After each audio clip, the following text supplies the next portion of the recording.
Neama Rahmani is a trial attorney in Los Angeles and a former federal prosecutor.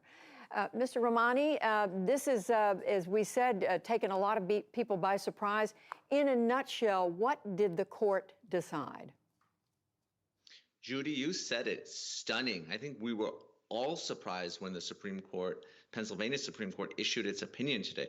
We thought that there might be an issue with the prior bad acts witnesses. That was something that they focused on during oral argument, and an issue that was litigated at both the trial and appellate court. Those were the other victims that testified, particularly in Bill Cosby's second trial. But they went in a very different direction, and they focused on these statements made during a civil deposition.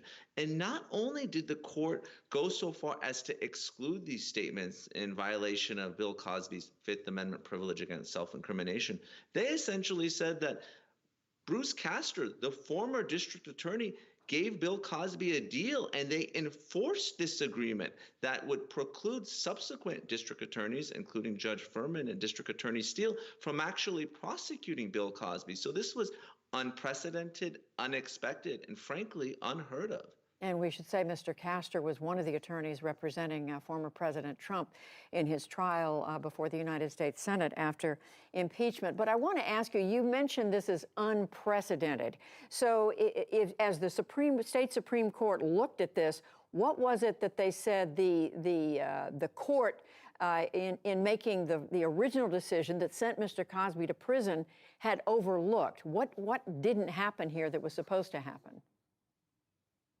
Well, what the Pennsylvania Supreme Court did is they construed one of Castor's press releases, which he signed, to be some sort of agreement. So normally as a prosecutor, if you want to get past someone's Fifth Amendment privilege against self-incrimination, usually you offer them immunity. Then the privilege goes away because there's no risk of criminal prosecution.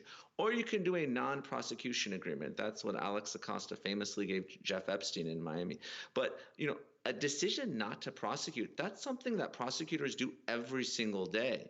And to issue a statement to the press in a high-profile investigation like Bill Cosby, that's something that's routine. So what the Supreme Court did there in Pennsylvania is to say that that was actually an agreement, which was shocking because normally an agreement requires a criminal defendant to give something up. And Bill Cosby really gave nothing up here aside from testimony in a civil case.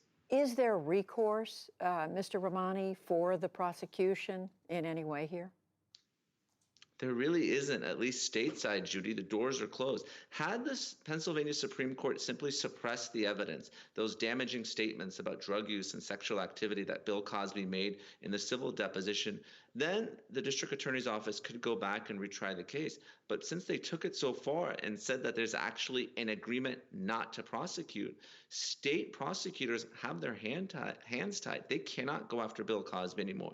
Now, there's a small window of possibility that the federal government, the Department of Justice, could charge Bill Cosby. I think it's very unlikely. They rarely get involved in these types of state rape cases, but that's a possibility, though very unlikely. And just quickly and finally, this is taking place, as we say, in the Me Too era when those who have committed either sexual assault or sexual harassment are to be held accountable more than ever. Is this going to affect the movement in that direction? Is this providing some sort of, do you believe it will provide some sort of chilling effect? Judy, absolutely. This is a huge blow and a setback for the Me Too movement. We know as prosecutors that sexual assault is by far and away the most underreported crime in this country. Victims are hesitant to come forward. When they do, prosecutors don't take these cases, even though they're righteous cases, because they're afraid of losing and because of proof issues. Now you have these victims who've testified not only once, but twice at very public criminal trials to see their abuser walk free, not because he's factually innocent, but because of a constitutional technicality and an agreement made by a district attorney who's no longer in office. It's very disheartening, and my heart goes out to these victims. They've been through so much.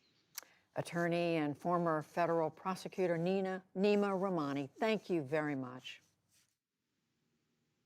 Thanks for having me, Judy.